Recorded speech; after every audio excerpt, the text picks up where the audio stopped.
परीक्षेत तुम्ही पण जर देणार असाल तर हे मुद्दे जाणून घ्या, तुमच्यासाठी खूप युजफुल ठरतील।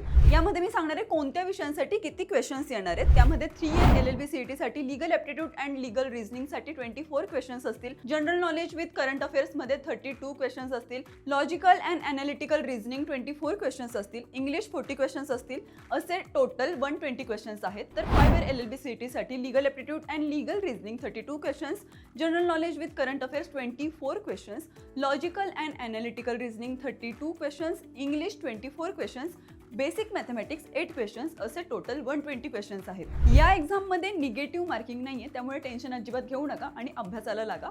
तुम्हाला LLB CET किंवा अजून कोणत्याही एंट्रन्स एक्झामबद्दल माहिती हवी असेल तर आम्हाला कमेंटमध्ये नक्की विचारा आणि त्याच प्रकारे आम्ही दिलेला गुगल फॉर्म भरा, ज्याची लिंक आम्ही बायोमध्ये दिली आहे। अशाच एज्युकेशनल कंटेंटसाठी फॉलो करा campusdekho.ai ला आणि आमचं व्हॉट्सअप चॅनल जॉईन करायला विसरू नका, त्यावर रेग्युलर तुम्हाला अपडेट्स मिळतील, त्याची लिंक पण आम्ही बायोमध्ये दिली आहे।